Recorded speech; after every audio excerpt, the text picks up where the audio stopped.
നമസ്കാരം, ചാനൽ 91 ന്യൂസിലേക്ക് സ്വാഗതം. കേരളത്തിലെ സഹകരണ ബാങ്കിൽ പണം നിക്ഷേപിച്ചാൽ അതൊരിക്കലും നമുക്ക് തിരികെ ലഭിക്കില്ല എന്ന അവസ്ഥയിലായിരിക്കുകയാണ് നമ്മുടെ നാട്ടിലെ ഭൂരിഭാഗം സഹകരണ സംഘങ്ങളും.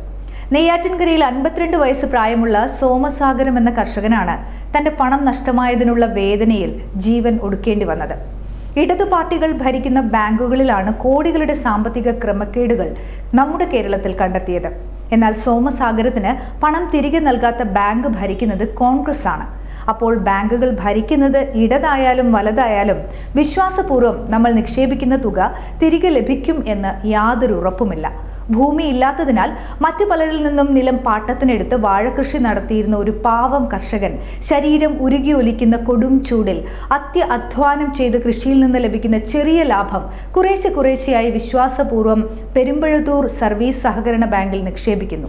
മകളുടെ വിവാഹം സ്വപ്നം കണ്ടായിരുന്നു ഈ കർഷകൻ ചെറു സമ്പാദ്യം ബാങ്കിൽ ഇട്ടത്. പൊട്ടിപ്പൊളിഞ്ഞ ഒരു ചെറു കൂരയും 8 സെന്റ് സ്ഥലവും മാത്രം സ്വന്തമായുള്ള സോമസാഗരം ഏറെ ബുദ്ധിമുട്ടുകളിലൂടെയാണ് കുടുംബത്തെ സംരക്ഷിച്ചിരുന്നത്.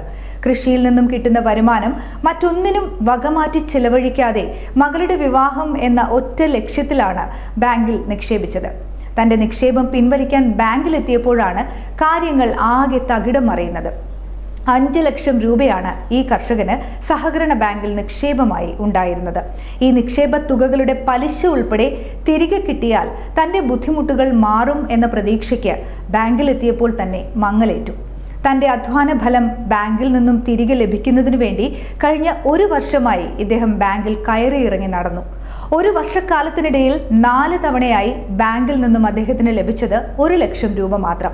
പെരുമ്പഴത്തൂർ സർവീസ് സഹകരണ ബാങ്കിൽ നിന്നാണ് സോമസുന്ദരത്തിന് ഇങ്ങനെ ഒരു ദുർഗതി ഉണ്ടായത്. പാവം കർഷകരും കൂലിപ്പണിക്കാരുമൊക്കെ രാവന്തിയോളം പാടത്തും പറമ്പിലും പാറമടകളിലും രക്തം വിയർപ്പാക്കി അധ്വാനിച്ച് കിട്ടുന്ന കൂലിയിൽ നിന്നും ഒരു ചെറിയ തുക മാറ്റിവെച്ച് മക്കളുടെ പഠനകാര്യങ്ങൾ സ്വപ്നം കണ്ട് ഭാവിയിൽ പെൺമക്കളുടെ വിവാഹ ആവശ്യങ്ങൾക്ക് വേണ്ടി, അതുമല്ലെങ്കിൽ മഴ നനയാതെ കിടന്നുറങ്ങാൻ ഒരു ചെറു കൂര പണിയാം എന്നൊക്കെയുള്ള ജീവിതത്തിലെ സ്വപ്നങ്ങൾ സാക്ഷാത്കരിക്കുവാനാണ് ഇത്തരം ബാങ്കുകളിൽ നിക്ഷേപങ്ങൾ നടത്തുന്നത്. എന്നാൽ സംഭവിക്കുന്നതോ ഇവരുടെ നിക്ഷേപ തുക തിരികെ നൽകാതിരിക്കുന്ന ബാങ്കിന്റെ വഞ്ചന. പല തുള്ളി പെരുവെള്ളമായി ബാങ്കിൽ കോടിക്കണക്കിന് വരുന്ന ആസ്തികൾ ബാങ്ക് ഭരിക്കുന്ന പാർട്ടിക്കാർ അവരുടെ ജീവിത ആഡംബരങ്ങൾക്ക് വേണ്ടി പങ്കിട്ടെടുക്കുന്നു. എന്തൊരു ഗതികെട്ട നാടായി മാറിയിരിക്കുന്നു നമ്മുടേത്. പണം കിട്ടാത്ത വിഷമത്തിൽ ജീവൻ ഒടുക്കിയ സോമസാഗരത്തിന്റെ കുടുംബത്തോട് പെരുമ്പഴത്തൂർ ബാങ്ക് സെക്രട്ടറി പറയുന്നു, അവരുടെ കുടുംബം ആവശ്യപ്പെട്ടാൽ നിക്ഷേപ തുകയുടെ ബാക്കി നൽകാമെന്ന്. ഇത്രയും ക്രൂരത കാട്ടിയിട്ട് ഒരു ദയ പോലും മകളുടെ വിവാഹ സ്വപ്നം കണ്ട സ്നേഹമയനായ ഒരച്ഛൻ, മണ്ണിൽ പണിയെടുത്ത് പൊന്നു വിളയിച്ചിരുന്ന ഒരു കർഷകൻ, 2 മക്കളും ഭാര്യയും അടങ്ങിയ കുടുംബത്തെ അങ്ങേയറ്റം സ്നേഹിച്ചിരുന്ന ഒരു നല്ല കുടുംബനാഥൻ, അതൊക്കെയും ഈ ബാങ്ക് ചെയ്ത വൻ ചതിയിലൂടെ, ക്രൂരതയിലൂടെ ജീവൻ എടുക്കപ്പെട്ടിരിക്കുന്നു. സ്വന്തമായുള്ള ഇത്തിരി മണ്ണിൽ സോമസാഗരം അന്തിയുറങ്ങുകയാണിപ്പോൾ. ഈ കുടുംബത്തെ ശിഥിലമാക്കിയ ഈ സാധു മനുഷ്യനെ ഇങ്ങനെ കൊന്ന ബാങ്ക് അധികാരികളെ നിങ്ങൾക്കൊരിക്കലും കാലം മാപ്പ് തരില്ല.